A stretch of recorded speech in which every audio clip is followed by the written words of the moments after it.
No, it's average.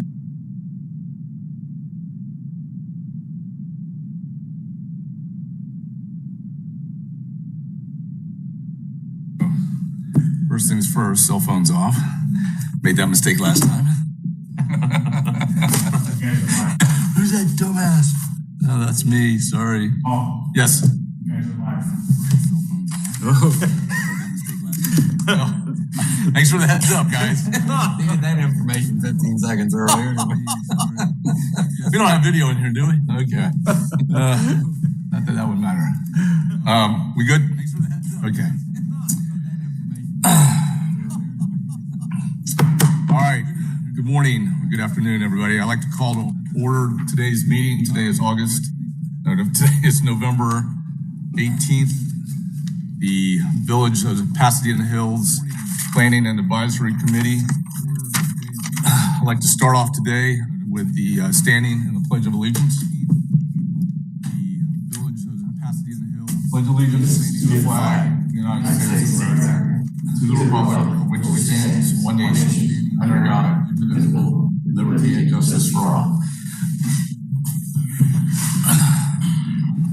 Okay, Madam Clerk, would you like to do roll call, please? Mr. Emmett Evans. Present. Mr. Andrew Getz. Here. Mr. Pickens Price. Mr. Dale Maggard. Here. Mr. Andrew Pittman. Here. Mr. Mark Philemon. Here. And Chairman Paul Fenora. Here. Okay, thank you. Do we have anybody that needs to be sworn in at this time? Mr. Andrew Pittman. No? We good? Yeah, we're good, right? What about virtually? Pat Gasaway, I think, right? Who else is on there? I can't see the list here. Who's on it? I know Pat Gasaway probably may speak. So we have Brad, David, Pat Gasaway is the only one. Okay, but that's what I'm saying. Does anybody need to be sworn in? Are we good? I know Pat Gasaway. If Pat's gonna speak, he should swear in. Yeah, Pat. Okay, so let's go ahead and take care of that now. Does anybody need to be sworn in? Are we good? If you could raise your right hand for me. Do you swear or affirm the testimony you are about to give is the truth to help you God? So let's go ahead. I do. Take care of that now. Thank you. Okay, thank you. First off, proof of publication for this. Has that been done? Yes. I just handed it to you. Yep. The item was published in the Tampa Bay Times on November 24th, 2020. Has that been done? I'm sorry, did you say November 24th? Yep. The item was published in the Tampa Bay Times. The item was published in the Tampa Bay Times on November 4th, 2020. November 4th. Yes, sorry. Does that meet the criteria? Yeah, we're okay. We're okay with that? Yeah. Okay, all right, fine. The item was published. Okay, I see we have two items on the consent. Yes. 2 items on consent. No. Or Has that been modified or not? no. You don't have items on consent. Are you looking at the last month's minutes? Yeah. Nope. What are you looking at? I don't know. I am. I apologize. Okay. I wonder why it was August. Okay. My mistake. Moving on. Okay, so we have one public hearing today. Is that correct? Yes. Okay. All right. So do we have someone who wants to speak on the applicant? No, we do not? Except maybe Pat perhaps may want to. But you just sworn him in, so. Okay. So, Pat, I presume you're there? Or you want to speak on behalf of the applicant or not? Happy to answer any questions. I think the staff's presentation mirrors the applicant's perspective. So happy to participate if you need me. Otherwise, I think the presentation that the staff's prepared is just fine. Okay.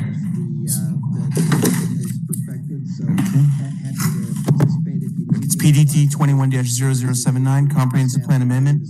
It's in addition to CPL 20-08. This is a large-scale comprehensive plan map amendment. It's the Villages of Pasadena Hills proposed map amendment to Chapter 2, Goal Flu 6. It reflects figures PH 5, 6, 7, and 8, and revisions to village eye borders. We're not going anywhere, are we? Okay, the recommended committee sorry. The recommended committee action? Wow, man, I'm sorry, it's just jumping back and forth.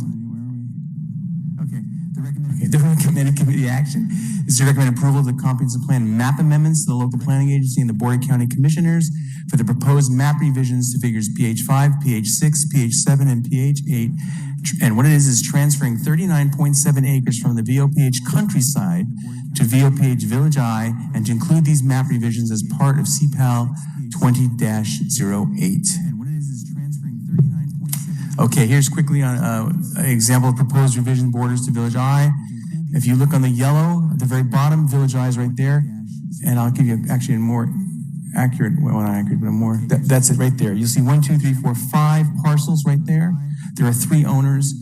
They've all been notified, and those are the ones that are being transferred. And it'll go, the border will now change roughly 40 acres to go up to Fort King Road. There are 3 owners. Man, okay. The impacts. The area of Village I is increased by roughly 40 acres. By relocating the boundary eastward, countryside actually decreases then by 40 acres. The residential density transition is still in place with the remaining countryside. The rural enclave buffer on the edge of the countryside hasn't changed. There's no change in the number of residential units or non-residential square feet in Village I. Currently, Village I has no entitlements at this time, but however, a maximum allowable of about 4,338 residential units, type 2A, will be allowed, and 240,000 square feet will be allowed when those applications do come. But when fully developed, Village I will have the exact same number of units as before, except they will have a lower gross density because now we've added 40 acres to the Village I boundaries. So this is an internal boundary change. Because of the number of entitlements have not changed, there'll be no impacts to the financial plan. Affected landowners will have an additional opportunity to construct more units within that 40 acres. However, the total amount of residential units in the entire Village I will remain the same. The figures PH5, 6, 7, and 8 are amended accordingly to show the proposed borders. Okay, the benefits. Village I is located in the southern portion of VOPH, close to Zephyr Hills, along Fort King Road in the vicinity. The vicinity of Village I is already established neighborhood. I can't read this because they block me. That picture's blocking my the thing. Right, thank you. Sorry. Can you move it up maybe? Okay, anyway. It's already an established neighborhood. The future land use is residential 6. The development pattern is very different than the development pattern further north on Fort King Road. The 37.9 acres of land proposed to be added to Village I has a future land use of Res 1, Residential 1, much less dense than the future land use directly across the street. If these parcels were to be added to Village I, they would most likely develop as a residential edge. That has a maximum of 2 units per acre, and that also requires a 50-foot buffer at the edge of the village per the comprehensive plan. The key point is this. The density of this additional property would only increase slightly. There will be no change to the full build-out of VOPH entitlements, so the gross density remains unchanged and the financial plan remains unchanged. By extending the area of Village I south of the future overpass road, approximately 630 feet to the east, Village I will now have an opportunity to directly access Fort King Road. That's a really good thing, okay?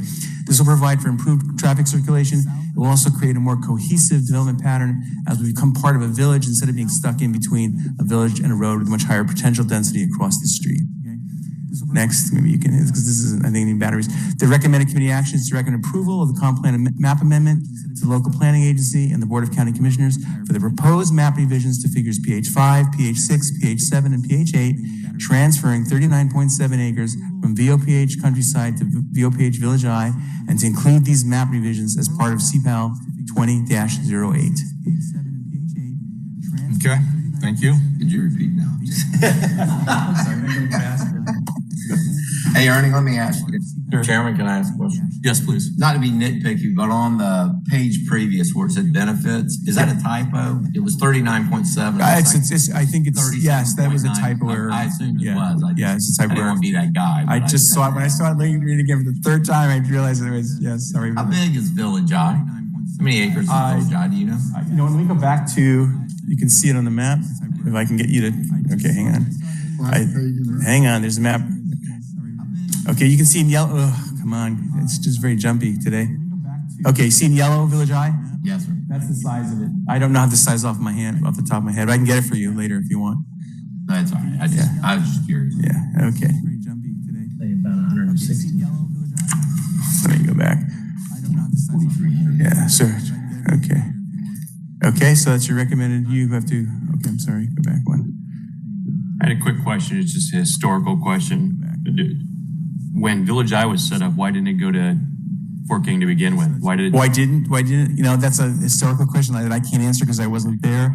I just think the densities at the time, densities were lower than what they are around that area. And I think what has happened in reality is that some of the densities on that side have increased, and you don't really want to, you sort of want to make a gradual transition. I'm thinking that's what the planners were thinking, why this went this way. It seems odd to middle of a property without any natural. You know, it is odd, and I've seen those boundary lines between people's property too, which is, I don't know why that is that way. Yeah. Seems like natural. Well, I think the bigger question is why did it take 10 years for them to come back and make it? Well, because people don't want to develop their property right away. So sometimes they just want to wait. You know, you have to give them the time when they look at it and they're ready to build or something. Okay. I think yes. Okay. Anybody else? Mark? One question. I was just wondering if anybody in the village I has got any problems with this, taking just a few of their entitlements away from them. Well, it hasn't really taken. One question. I was just wondering if anybody in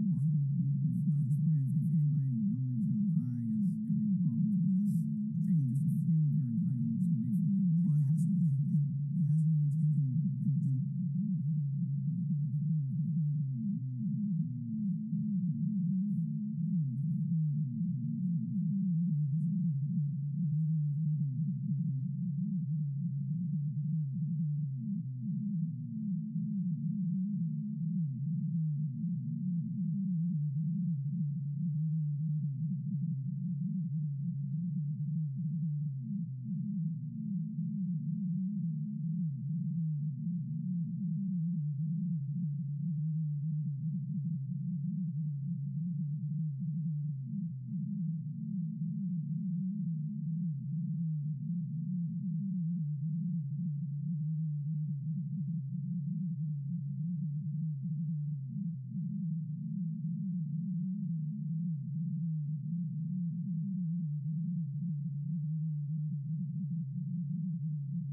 Roll call vote, ma'am? Do we need a roll call? Okay. Mr. Emmett Evans? Aye. Mr. Andrew Getz? Aye. Mr. Dale Maggard? Aye. Mr. Andrew Pittman? Aye. Mr. Mark Philman? Aye. And Chairman Paul Fenora? Aye. Okay, thank you. Motion passes. I know David's not here to smack me around, so I'm gonna have to go back a little bit. Let's go ahead and approve the minutes from the last meeting since I skipped over it. Do I have a motion to approve last year's minutes? Got a second? Second. Okay. Do I need a roll call vote or can we just? You don't need a roll call. If everybody's there, you don't need a roll call vote. All right, outstanding. Thank you, David. I knew you were still there. Okay, minutes approved as written. Okay, a couple other things real quick on the agenda. Yeah, vote on it. Excuse me? You had a motion and second, we gotta approve it, the minutes. Oh, we just did. Oh, sorry. Okay, do I have a motion to approve minutes as written? I have a first and a second. Yes. Yes. All agree? Agree. There we go. Okay, all right. The calendar for 2021, is that something we need to talk about? I just need you guys to approve it, actually. Just quickly, just give you dates, what's coming up. Tomorrow actually is the LPA Planning Commission meeting. Then there'll be the two BCC public hearings, December 8th and then January 26th. That just gives you what's coming. Chairman, I move we accept these dates. Okay, do I have a second? Before we, if we can have a little discussion about the proposed calendar dates overall, I'm just looking at December 22nd of 2021.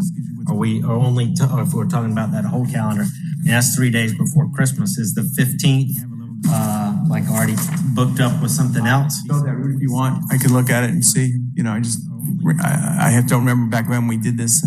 I had sent this out earlier in emails, and 4 out of you guys said it was fine.